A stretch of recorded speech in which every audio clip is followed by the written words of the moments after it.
Hello, আসসালামু আলাইকুম guys. সাত সকালে উঠে আগে খরগোশের জন্য ঘাস কাটতেছিলাম। আর বাড়ির আঙিনায় এত পরিমাণ ঘাস হয়েছে যা বলার বাহিরে।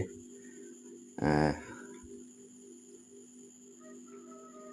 আবার এই ঘাসগুলো বাড়ির আশেপাশে একবার জঙ্গল হয়ে যাচ্ছিল। তো ভাবলাম ঘাসগুলো কেটে খরগোশকে দিয়ে দিই। খরগোশগুলো রাত্রেও খাবার দিতে পারি নাই। একটু ব্যস্ততার ভিতরে ছিলাম। আর এখন আবার খরগোশের জন্য ঘাস কাটতেছি। বাড়ির আঙিনায় কত সুন্দর ফুল ফুটেছে, খুব মনোরম দৃশ্য। দেখতে খুব ভালো লাগে। সকালে উঠেই ফুল ফোটা, মনের ভিতর একটা শিহরণ জেগে ওঠে, ভালোবাসার একটা প্রণয় জেগে ওঠে। আর এটা হলো আমার ভেন্ডি গাছ। ভেন্ডি গাছের ফুলগুলো ফুটেছে খুব সুন্দর। ভেন্ডি যথেষ্ট পরিমাণ খেয়েছি, আরও হচ্ছে। মোটামুটি ভালোই হয়েছিল ভেন্ডি। খরগোশগুলো ঘাস খায়, ভুট্টা খায়, গম খায়, ভাত খায়। তো সবসময় ঘাস কাটতে পারি না সময়ের অভাবের জন্য। মাঝে মধ্যে খুব ব্যস্ত থাকি।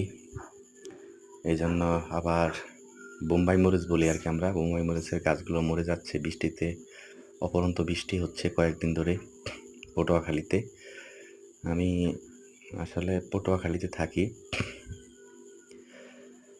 এখন খরগোশকে ঘাস দিব। খরগোশগুলো পাগল হয়ে আছে ঘাস খাওয়ার জন্য। দেখেন গাইস, এই দেখেন খরগোশ আমার। খরগোশ খাবার খাচ্ছে, ঘাস খাওয়ার জন্য পাগল হয়ে গেছে। দেখেন,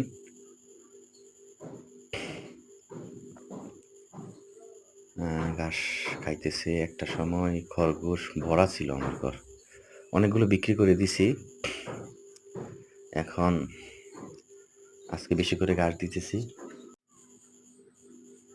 ঘাসগুলো খাচ্ছে। দুইটা নিচেরটা পুরুষ খরগোশ। তবে পুরুষ খরগোশগুলা আলাদাই রাখতে হয়। দেখা গেছে আপনার মহিলা খরগোশ যখন বাচ্চা দেয় তখন দেখা গেছে বাচ্চাগুলা নষ্ট করার জন্য আবার পুরুষ খরগোশটা একটু এগ্রি থাকে, একটু হিংস্র টাইপের থাকে পুরুষ খরগোশগুলো। তবে গাইস, আপনাদের